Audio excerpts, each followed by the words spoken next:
नमस्कार मित्रों, आज 6 अप्रैल 2023 और वार गुरुवार। और गुरुवार को आपको पता ही है हम प्रस्तुत करते हैं हिंदी बाल कविताओं का वाचन, और कार्यक्रम का नाम है दीनदयाल की चौपाल। तो इस चौपाल में आपका बहुत बहुत स्वागत, हार्दिक अभिनंदन और स्वागत। लेकिन कविताएं पढ़ने से पहले मैं कुछ आपसे और भी बात करना चाहता हूँ, कुछ दुख सुख की बातें भी। तो सबसे पहले तो मैं एक दुख भरी खबर जो है वो बताना चाहता हूँ कि हमारे मित्र रामचंद्र महाजनी, जो कि पहले एक लॉयंस क्लब के पूर्व अध्यक्ष भी रह चुके हैं, और आपका महाजनी कपड़ा भंडार और महाजनी व्हाइट हाउस और इंडियन फैशन, ये शोरूम के इनके संस्थापक रामचंद्र महाजनी के पिता श्री चेतन दास जी महाजनी, उनका 1 अप्रैल को देहावसान हो गया। और उनके जो है वार्ड नंबर 17 जो दीप कॉलोनी है हनुमानगढ़ जंक्शन में, वहाँ उनके निवास पर 12 अप्रैल को प्रातः 11 से 12 के बीच में उनकी आत्मिक शांति के लिए अमृतवाणी का पाठ रखा गया है। तो मैं दिवंगत जो आत्मा के लिए उनकी शांति की कामना करता हूँ कि उनकी आत्मा को शांति मिले। बहुत ही मिलनसार और सज्जन व्यक्ति थे। जब भी दुकान में जाते तो हंसकर मुलाकात करते, मिलते और आशीर्वाद देते। तो अब मैं ये आ गए हैं कोटा से सुरेश चंद्र जी सरवाहरा, बिल्कुल बिल्कुल स्वागत है आपका। आशा पांडे ओझा जी भी आए हैं उदयपुर से, और भाई बहुत बहुत स्वागत है आपका। और मैं कार्यक्रम शुरू कर दिया है 7 बजते ही। एक और बात बताना चाहूँगा कि हमारे एक मित्र हैं डॉक्टर ज्ञान प्रकाश पीयूष सिरसा में, वो राइटर हैं बहुत अच्छे। तो उन्होंने एक मित्र का नाम सुझाया। मैंने कहा कहाँ गए थे और ये आपको सम्मान कहाँ मिला? उन्हें वहाँ सम्मानित किया गया था भिवानी में। तो उन्होंने बताया भी एक बहुत ही बड़े और सरल सहज स्वभाव के एक सज्जन व्यक्ति है। मैंने कहा यार मुझे भी नंबर भेजो उनका। मैं बोले उनके सेवानिवृत्ति पर गए थे, उनका अभिनंदन भी था 30 तारीख को, और 31 तारीख को उनके सेवानिवृत्ति का कार्यक्रम था। खूब लोग पधारे, खूब सेवा की, देसी घी के लड्डू पूड़ियाँ और मिठाइयाँ खूब। मैंने कहा यार ये तो बहुत ज़रूरी है भाई, हमें पता होता तो हम भी जाते भिवानी। तो डॉक्टर करतार सिंह जी जाखड़ जो है उनके बारे में थोड़ा सा मैं आपको संक्षेप में बता दूं कि आप राइटर हैं और पहले आप एयरफोर्स में थे, सहायक मौसम वैज्ञानिक यानी कि फ्लाइंग ऑफिसर थे। और बाद में वहाँ से सेवानिवृत्ति के बाद 20 साल की सेवा के बाद में आप जो है फिर शिक्षा विभाग में आ गए, और गवर्नमेंट सीनियर स्कूल के अंदर आप अंग्रेजी के लेक्चरर बने, और उनका अभी 31 मार्च को उनकी सेवानिवृत्ति हुई है। हरियाणा में ज्ञान प्रकाश जी ने बताया था कि 58 साल की उम्र में सेवानिवृत्ति हो जाती है। तो आपकी 7 किताबों का लोकार्पण भी था सेवानिवृत्ति के दिन। कितनी बड़ी बात है, देखो साहित्य को तवज्जो देना बहुत बड़ी बात है। तो मैं डॉक्टर करतार सिंह जाखड़ साहब को बहुत बहुत इस मंच के माध्यम से उनकी सेवानिवृत्ति पर बहुत बहुत बधाई देना चाहता हूं कि आप खूब खूब लिखें। उनके क्या है कि इंग्लिश में भी किताबें हैं, हिंदी में भी हैं, और कविताओं में, दर्शन में, ये इस तरह की खूब सारी किताबें हैं। और शिक्षा में आप B.Ed भी हैं, M.Ed भी हैं, M.Phil भी हैं और LLB भी। बताओ शिक्षा में भी कोई कमी नहीं है। ऐसे मित्र से, है ना, ऐसे व्यक्ति से मित्रता करना मुझे बहुत अच्छा लगता है। मैं पुनः आपको बधाई देता हूँ। और दूसरी बात, अब मैं कविताएं शुरू करने से पहले कुछ और भी आपको बता दूं कि एक है अपने हमारे बड़े भाई साहब कहें या फेसबुक में मित्र भी कहें, डॉक्टर देवदत्त जी शर्मा। क्योंकि मैं जब कॉलेज लाइफ में रहता था तो हम एक ही मकान में रहते थे परिवार की तरह, तो उस समय से ही मेरे परिचित हैं, हमारे बड़े भाइयाँ। वो देखो 80-81 से हमारा प्रेम जो है वो बहुत ही निभता चला आ रहा है। डॉक्टर देवदत्त शर्मा जो जनसंपर्क विभाग में थे और संयुक्त निदेशक के पद से सेवानिवृत्त हुए। और उनकी खास बात ये की थी, खूब पढ़ते थे उस समय। मैं जब कॉलेज में था तब देखता था, आपने सरकारी सेवा में भी थे, शायद अकाउंट सेक्शन में थे, लेकिन अपने कॉलेज में पढ़ते भी थे। उन्होंने BA के बाद में जो है फिर MA किया और MA रेगुलर किया। वहाँ रेगुलर का पहले प्रावधान भी था बीकानेर में, तो रेगुलर किया और MA गोल्ड मेडलिस्ट। ये कितनी बड़ी बात है। अभी राजकीय सेवा में भी रहना और लेखन भी करना और पढ़ाई भी करना, वो भी नियमित, और गोल्ड मेडल मिलना MA के अंदर। बहुत मैं इस मंच के माध्यम से इतने वर्षों बाद फिर भाई साहब को इस मंच के माध्यम से बधाई देता हूँ कि आपको अभी 25 तारीख को जो है 25 मार्च 2023 को संगीत नाटक अकादमी उदयपुर की ओर से उन्हें जो है वो इस संदर्भ में जो है बहुत ही एक बड़ा सम्मान भी दिया गया आपको, देवदत्त जी को कला पुरोधा का सम्मान। मैं कई बार भूल जाता हूँ, तो ये नोट करना ज्यादा बढ़िया रहता है। कला पुरोधा का अनेक शायद 25-30 लोगों को दिया था, तो इनका भी वहाँ सम्मान किया गया, बहुत बढ़िया लगा, मैं भी वहाँ था। और दूसरी बात एक और बताना चाहूँगा कि आप लेखन में 44 किताबें आपकी हैं, 44 बुक्स हैं, और बच्चों के लिए भी खूब किताबें आपकी, 5 बाल उपन्यास भी हैं आपके, बाल कहानी संग्रह भी हैं, अन्य विधाओं पर भी हैं, राजस्थान के संदर्भ में भी है, मेले के बारे में, राजस्थान के तीर्थ, राजस्थान के मंदिर, है ना, इस तरह से राजस्थान के ऐसे संदर्भ में 10-15 किताबें ये हैं, तो कुल 44 किताबें हैं आपकी। और खूब सारी इनसे बातें भी होती रहती हैं, है ना। तो बच्चों के लिए जो मैं कह रहा हूँ ना, और लिखे, तो उनको मैंने कहा आज के बच्चों के संदर्भ में और लिखिए नई नई कविताएं, तो मुझे भेज रहे हैं। तो एक कविता जो है मैंने इनकी कविता का चयन किया, मैंने कहा भाई साहब को, मैंने कहा तो मैं आपकी कविता से शुरू करता हूँ कार्यक्रम। तो इनकी एक कविता देखिए आप, अच्छे बच्चे, डॉक्टर देवदत्त शर्मा, जयपुर। टन टन टन घंटी बजी, आओ चलें स्कूल, टन टन टन घंटी बजी, आओ चलें स्कूल, दौड़ा दौड़ा चुन्नू आया, कुछ पुस्तकें भूल, कक्षा में आते ही सर जी बोले लाओ डंडा, कक्षा में आते ही सर जी बोले लाओ डंडा, और चुन्नू मनी मन डर गया, शरीर हो गया ठंडा। फिर कड़क और सर जी बोले होमवर्क दिखलाओ, काम पूरा किया न जिसने वो खड़े हो जाओ। चुन्नू झट से खड़ा हो गया, मन ही मन घबराया, और काम समय पर किया नहीं था, अब बहुत पछताया। छुट्टी होने पर जब चुन्नू घर को वापस आया, लगा सोचने बनूंगा अच्छा, मन ही मन दोहराया। अच्छे बच्चे होते हैं जो करे समय पर काम, पढ़ लिख कर मैं बनूंगा अच्छा, करूंगा जग में नाम, भैया करूंगा जग में नाम। भाई बहुत सुंदर लय में बहुत सुंदर कविता लिखी है आपने। बड़े भाई साहब डॉक्टर देवदत्त शर्मा जी जयपुर से जो है, उनको मैं बहुत बहुत बधाई देता हूँ। और ये बात यह है कि 77 साल के हैं, लेकिन उम्र जो है ना उनके लेखन में आड़े नहीं आती, बस थोड़ी सी आंखों की प्रॉब्लम है, थोड़ा देखने लेखन, क्यों लेखन ज्यादा किया हुआ है तो पढ़ने में थोड़ी दिक्कत आती है, और जब दिखाई ढंग से नहीं देता है तो फिर सारा मजा किरकिरा है। लेकिन फिर भी उनकी हिम्मत देखिए आप, हम उनकी हिम्मत से प्रेरणा लें। शिव मोहन यादव भी पधारे हैं, भाई शिव मोहन जी पर भी बहुत बहुत स्वागत है आपका, बहुत बहुत आभार, बहुत बढ़िया लग रहा है। साधना कृष्ण जी भी आए दिल्ली से। अब एक छोटी सी गुड़िया है, 4वीं गुप्ता, कक्षा 6ठी में पढ़ती है, और मुझे टाबरटोली में भेजती है। और वो भेजती क्या है, उसकी मम्मी जी जो है हनुमानगढ़ जिले के रावतसर तहसील में उमा मित्तल जी तहसीलदार के पद पर सेवारत है। वो बच्चों में खूब रुचि लेती हैं, बच्ची को प्रोत्साहन करती हैं। वो यहाँ भी लेकर आए थे गुड़िया को, उनके श्रीमान जी भी यहाँ पधारे थे घर पर, और मैंने उनको उपहार स्वरूप पुस्तकें दी। तो 4वीं ने वो किताबें पढ़ी भी हैं, तो अब 4वीं लेखन भी करती है। पहले इसकी पहली कविता माँ टाबरटोली मैंने छापी थी, और एक और कविता मैंने छापी है 4वीं की, वो कविता मैं आपके सामने प्रस्तुत करना चाहता हूँ। और कविता का नाम है आओ मिलकर पेड़ लगाएं। आओ मिलकर पेड़ लगाएं, हरियाली से देश सजाएं, वातावरण को स्वच्छ बनाकर अपना जीवन स्वस्थ बनाएं। पेड़ अब ना कट पाएंगे, खुद समझें औरों को समझाएं, खुद समझें औरों को समझाएं, और मिलकर हम सब कसम ये खाएं, आओ मिलकर पेड़ लगाएं। पेड़ प्रकृति के गहने हैं, ये श्रृंगार धरा के हैं, गलत राह को त्याग कर सही राह को अपनाएं, आओ मिलकर पेड़ लगाएं, हरियाली से देश सजाएं। बताओ 6th क्लास में पढ़ने वाली छात्रा ने कितनी प्यारी कविता लिखी है, उसकी उम्र और उसकी कक्षा देखिए आप, बहुत सुंदर कविता लिखी है, बाल मन की कविता। और एक कविता लिखी है डॉक्टर अलका अग्रवाल जी ने जयपुर से भिजवाई है। इनकी कविता देखिए आप, मेरी फ्रॉक। एक नन्ही गुड़िया को एक केंद्र में रखकर ये प्यारी सी कविता भेजी है अलका जी ने, डॉक्टर अलका अग्रवाल। और कविता का नाम है मेरी फ्रॉक।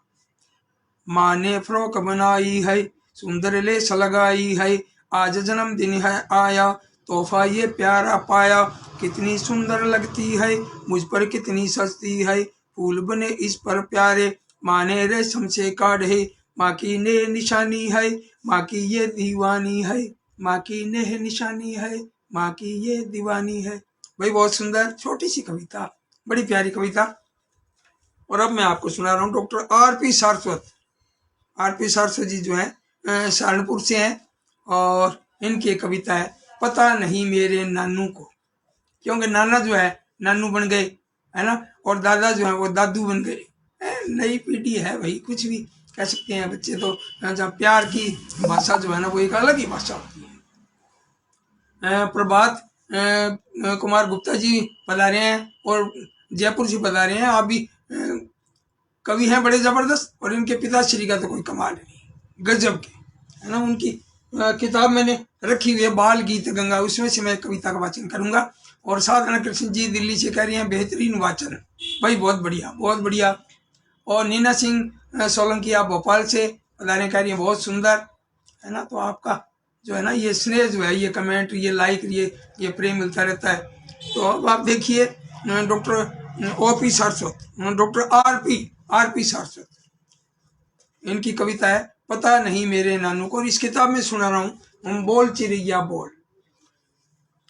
पता नहीं मेरे नानू को सब क्यों कहते हैं कंजूस, पता नहीं मेरे नानू को सब क्यों कहते हैं कंजूस।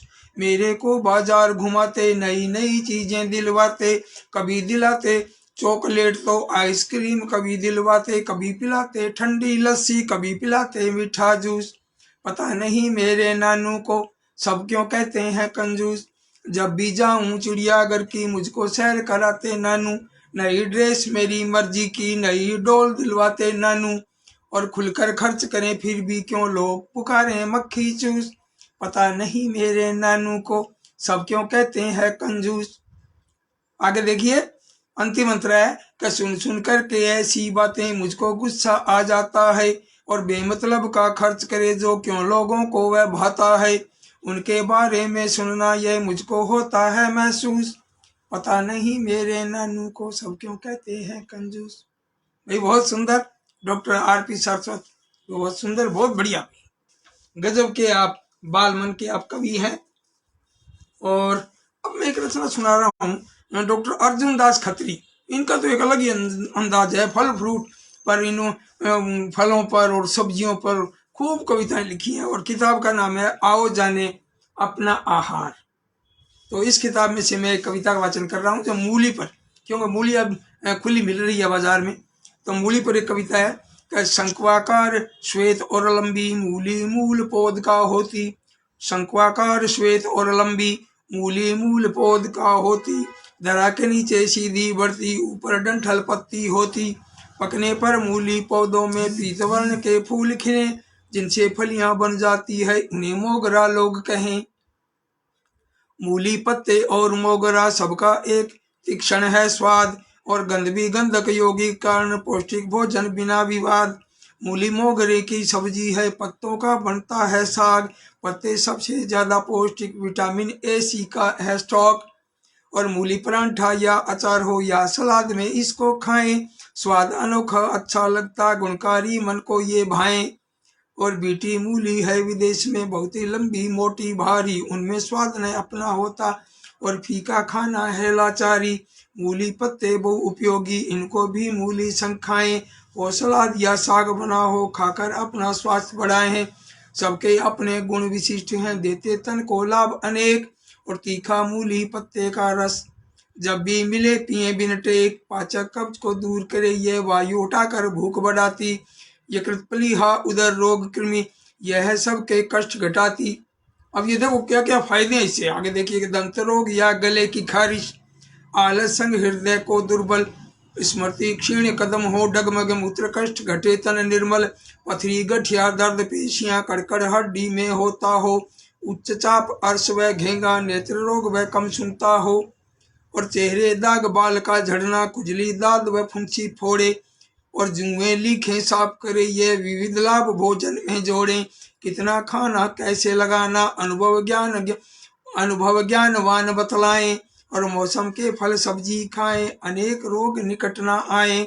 मौसम के फल सब्जी खाएं अनेक रोग निकट ना आए।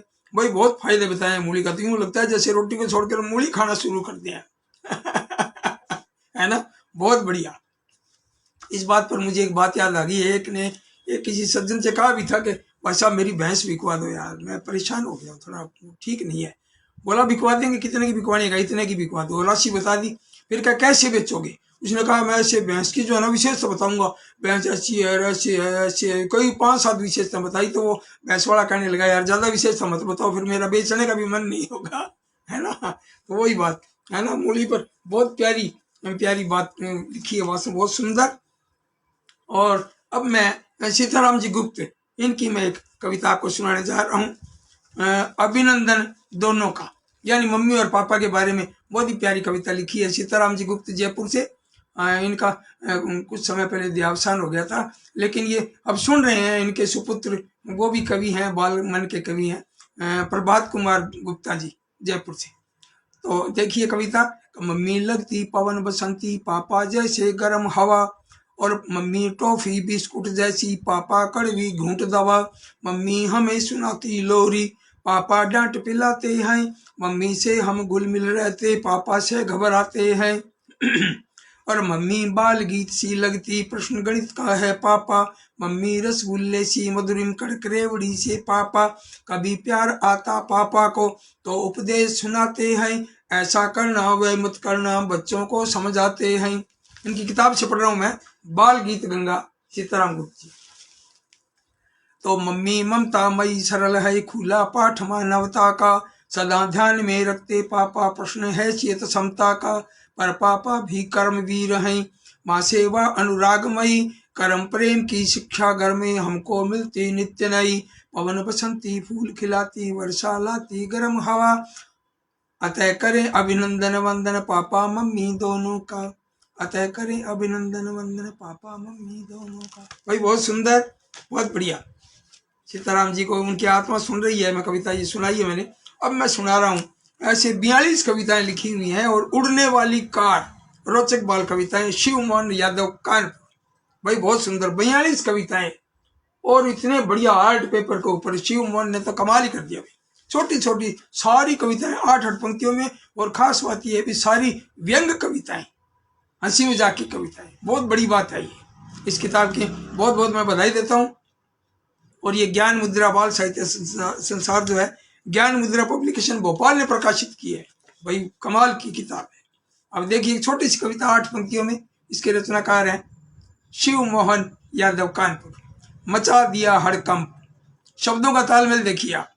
एक रात जब घर में चूहा ढूंढ रहा था पंप, साइकिल में हवा भरनी थी।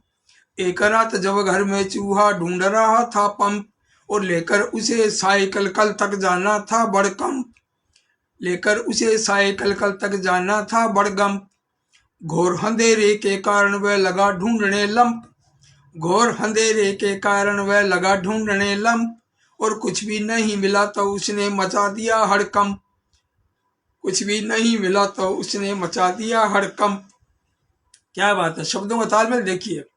बड़गंप है और हड़कंप, है ना, बहुत सुंदर तालमेल है, बहुत प्यारी कविता। और सारी जो है ये देखिए आप, पूरी किताब में रंगीन कविताएं, 42 कविताएं, क्या बात है। ये कहते हैं ना वो 21 है, वो ये डबल 21 है ना, ये बहुत बड़ी बात है। ये कविताएं डबल 21, बहुत बढ़िया। और बच्चे ऐसी कविताएं चाहते हैं, हास्य की, व्यंग की, है ना, और प्यारी सी तुकबंदी हो। तो अब मैं सुना रहा हूँ पद्मश्री एक रचनाकार हैं उषा यादव जी, ये बहुत बड़ी बात है। और चंद्रपाल सिंह यादव मयंक जी की सुपुत्री हैं, इनको तो भाई विरासत में मिला है ना। और इनकी एक छोटी सी कविता बहुत ही प्रेरणादायक, और ये भी केवल 8 पंक्तियों में। उगता सूरज चांद सलोना, बीज निराशा के मत बोना, उषा यादव जी की ये कविता। और इस किताब में सुना रहा हूँ गुड़ियों का संसार। बीज निराशा के मत बोना, और अन्य आंसू से मुख धोना। बीज निराशा के मत बोना, और न आंसू से मुख धोना। कोई शर्म नहीं गिरने में, किंतु हौसला तुम मत खोना। कई बार क्या होता है, स्लिप होते हैं ना, कोई ऐसे गिर जाते हैं कहीं, ऐसे किसी पत्थर से, या कैसी जमीन के कम ज्यादा ऊंचे नीचे होने से, या किसी तरह से हम गिर जाते हैं। तो सबसे पहले ये देखते हैं कि किसी ने देखा तो नहीं, या फिर देखते हैं भी कहीं कपड़ों का नुकसान तो नहीं हुआ। लेकिन ये देखो कितनी प्रेरणा की बात है कि बीज निराशा के मत बोना, और न आंसू से मुख धोना। कोई शर्म नहीं गिरने में, किंतु हौसला तुम मत खोना। उठना धूल झाड़ना अपनी, कदम बढ़ाना विजयी होना, नहीं अकेले हो तुम संगे उगता सूरज चांद छलोना, और नहीं अकेले हो तुम संग है उगता सूरज चांद छलोना। बहुत सुंदर भाई। देखो चांद और सूरज जब आपके साथ हो तो फिर कितनी बड़ी हिम्मत की बात है। बहुत बढ़िया, बहुत ही प्रेरणादायक छोटी सी कविता। और अब मैं रचना आपके सामने सुना रहा हूँ, जो कि लगभग कोई एक आधे कार्यक्रम में नहीं है, साल भर से नियमित आ रहे हैं। मैं सुरेश चंद्र सरवारा कोटा से, और इनकी एक कविता है माप। और ये अभी किताब भी आई थी इनकी एक, वो किताब जो है बाल उपयोगी लोक पद्य कथाएं, ये किताब भी आई थी। मैं भी मंच के माध्यम से मैं बधाई देना चाहता हूँ सुरेश चंद्र जी को। और इनकी कविता बड़ी मार्मिक कविता है, माँ पर, विषय माँ, और सुरेश चंद्र सरवारा कोटा। घर का काम सभी वह करती, रखती है सबका ही ध्यान, और नहीं बैठती कभी चैन से हो चाहे भरपूर थकान। देखो माँ की महिमा देखिए आप। घर का काम सभी वह करती, रखती है सबका ही ध्यान, नहीं बैठती कभी चैन से हो चाहे भरपूर थकान। आने जाने वालों का भी करती है वह उचित प्रबंध, निभा रही होती है माँ ही आपस के सारे संबंध। कितनी माँ बेबस लगती है, और जब हो ज्यादा होती बीमार, कितनी माँ बेबस लगती है जब ज्यादा होती बीमार। घर में फैली उदासियों को देखा करती है मनमार, चाहे खुद भूखी रह जाती पर बच्चों का भरती पेट। इच्छा रहती संतानों का सारा दुख ले स्वयं समेट, माँ से ही हम सबका जीवन, माँ से ही अपनी पहचान, माँ से ही हम सबका जीवन, माँ से ही अपनी पहचान। नन्हे नन्हे शिशुओं की तो माँ ही होती है भगवान, और जीव सृष्टि की माँ संचालक, जीव सृष्टि की माँ संचालक, अवतारों की पालनहार। दे हम माँ को पूरा आदर और हृदय का सच्चा प्यार, दे हम माँ को पूरा आदर और हृदय का सच्चा प्यार। बच्चे जो है माँ की थोड़ी कमी सुनती है। माँ कितना कितना कुछ करती है, खुद गिल्ले में सोती है, बच्चे को सूखे में सुलाती है। लेकिन वृद्धाश्रम में देखते हैं या और कहीं देखते हैं, अकेली माँ बच्चे के फोन का इंतजार करती है, बच्चे का इंतजार करती है। तो फिर भी वो प्रसाद बोलती है, अपने बच्चे की सुरक्षा के लिए भगवान से प्रार्थना करती रहती है। तो माँ तो भाई माँ होती है, माँ की बराबरी कौन कर सकता है ना। अब मैं एक रचना आपको सुनाने जा रहा हूँ, बुरा ने बोलो बोल रहे, और इसके रचनाकार हैं 51 बाल कविताएं हैं। आनंद विश्वास दिल्ली से। आनंद जी भी अक्सर इसमें दीनदयाल की चौपाल में आते रहते हैं, इतने व्यस्त रहते हैं तो भी समय निकालते हैं, आते हैं। स्वागत है आपका। तो इनकी एक कविता का मैंने चयन किया, बहुत ही प्यारी कविता है, और वो कविता है मेरा गुड्डा मस्त कलंदर, और इसके रचनाकार हैं आनंद विश्वास दिल्ली से।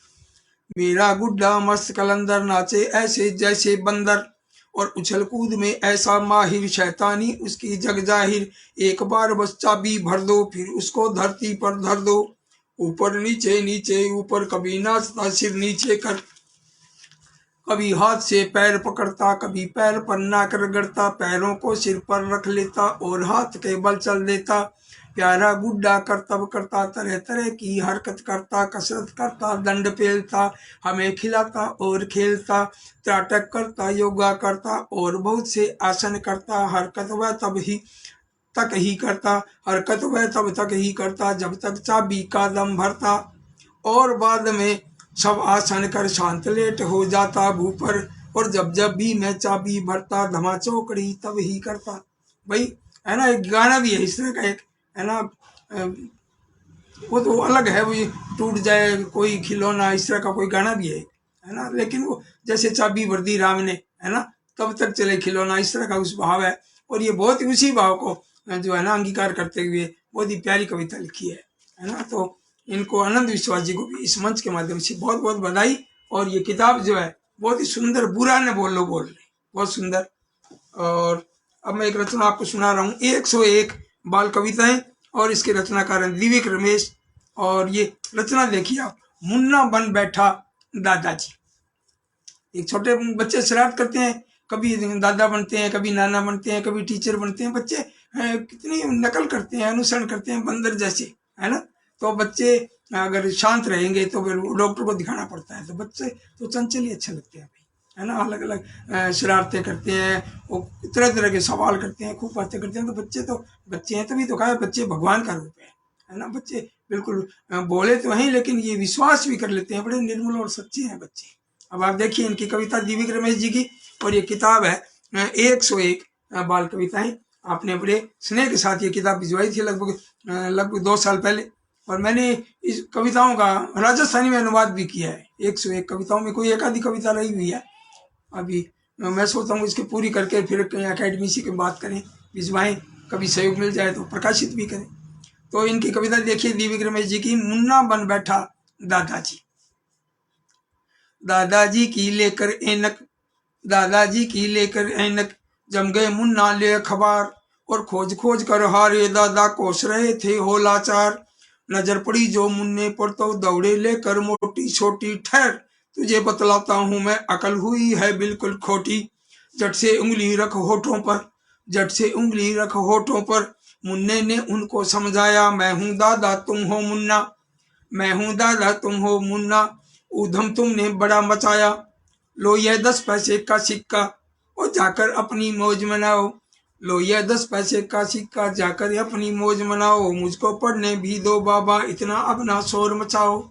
दादाजी के स्टाइल में क्या बात है, बहुत सुंदर, बहुत बढ़िया। दीविक रमेश जी को बहुत बहुत बधाई। और अब एक रचना मैं सुनाने जा रहा हूँ आपको। प्रकाश तातेड़ जी जो बच्चों का देश पत्रिका के संपादक हैं और बहुत ही संवेदनशील और बाल मन के सरल स्वभाव के, अभी मिले थे जयपुर में 29 तारीख को कार्यक्रम में मिले थे, हम एक दूसरे को बधाई भी दे रहे थे। तो उनकी कविता देखिए, इसी किताब में दे रहा हूँ मैं, महकते फूल चहकते पंछी। इसमें एक तरफ जो कविताएं दे रखी है, एक तरफ पहेलियां, और खूब मतलब ऐसे भी बच्चा किताब लेगा ना तो क्रिएटिव रहेगा, खाली नहीं रहेगा। अब इनकी कविता देखिए, लहराता सागर, लहर लहर लहराता सागर, दौड़ किनारे आता सागर, और जितना खारा उतना प्यारा, उछल कूद मचाता सागर, दुनिया की सारी नदियों को अपनी गोद सुलाता सागर, सीपी घोंगे शंख कोड़ियां दोनों हाथ लुटाता सागर, और जाने कब से भरा हुआ है मीठे गीत सुनाता सागर, रेत ढेर में खेलें बच्चे देख देख हर्षाता सागर। भाई बच्चों को देखकर तो सभी खुश होते हैं, है ना, सागर की खुशी तो अपार है। बहुत बढ़िया, बहुत सुंदर कविता। और मैं कुछ नाम बोल दूं, खूब सारे नाम आ गए हैं, है ना, सुरेश चंद्र सरवारा जी, शिव मोहन यादव, साधना कृष्ण जी, और प्रभात कुमार गुप्त जी, ये नाम तो चल ही रहे हैं, और नीना सिंह सोलंकी जी, यशपाल शर्मा जी भी आए हैं, और प्रभात गुप्त जी, यशपाल शर्मा जी कह रहे हैं नमस्कार भैया, आपको भी बहुत बहुत नमस्कार, और राजेंद्र श्रीवास्तव जी भी आए हैं, स्वागत है आपका बहुत बहुत। राजेंद्र श्रीवास्तव कह रहे हैं कि मूली पर रोचक ज्ञानवर्धक कविता, क्या बात है। और बेटा भी आया इंजीनियर दुष्यंत जोशी, क्या बात है भाई, है वो बेटा भी, देखो बच्चे आ रहे हैं। दुष्यंत जोशी कह रहे हैं जोरदार, क्या बात है। दिया शर्मा हमारी हमारी बिटिया रानी, है ना, ये भी दिया भी, और विष्णु शर्मा हरिहर होंगे, देखो नाम निकल गया आगे। अगली बार विष्णु जी की कविता का भी वाचन करना है भाई, है ना, बहुत गजब के कवि हैं, बाल कवि हैं। नवप्रीत सिंह जी, क्या बात है, हरियाणा से भाई, आपका तो खूब आता है, राम राम आता है उसमें, राम राम साहब, क्या बात है। पढ़ते ही मैं भी राम राम का प्रत्युत्तर देता हूँ, कई बार नहीं देख पाते, जैसे यहाँ भी कई नाम रह जाते हैं, है ना, तो नाम के लिए क्षमा करें, किसी भाई का, किसी रचनाकार का नाम रह जाए तो। सतीश मिश्र जी भी आए हैं भाई, आपका बहुत बहुत स्वागत। नीता अवस्थी जी भी, और सूर्य प्रकाश जीनगर भी पधारे हैं भी, बहुत बहुत आपका स्वागत। और एक कह रहे हैं माँ पर बहुत अच्छी कविता, डॉक्टर प्रकाश दान जी चरण, आप पधारे, आपका स्वागत, बहुत बहुत स्वागत आपका। और एक कविता मैं सोचता हूँ कि एक और पढ़ दूँ, एक कविता,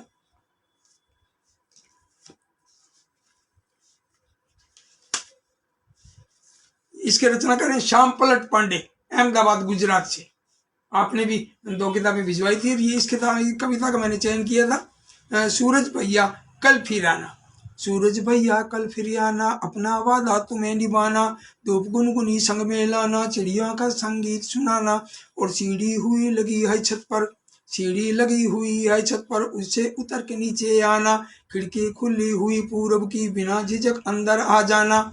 देखो बच्चा जो है सूरज भैया से आग्रह कर रहा है अंदर आने के लिए, और मम्मी के उठने से पहले धीरे से तुम मुझे जगाना, बात करेंगे बाहर चलकर घर अपने मुझको ले जाना, संग मेरे स्कूल भी चलना दोस्तों से मैं मिलवाऊंगा, कांप रहे होंगे जो थर थर उनको गर्मी दिलवाऊंगा, हम दोनों अब दोस्त बन गए मेरे लंच बॉक्स से खाना, जो भी बच्चा अकड़ दिखाए उसको पूरा सबक सिखाना, उसको पूरा सबक सिखाना। क्या बात है, बहुत सुंदर, बहुत बढ़िया, चित्रांकन भी बढ़िया, और ढोल बजाता चूहा आया, श्याम पलट जी की ये किताब भी बहुत प्यारी, बहुत सुंदर चित्रांकन, और कविताएं भी बहुत अच्छी अच्छी।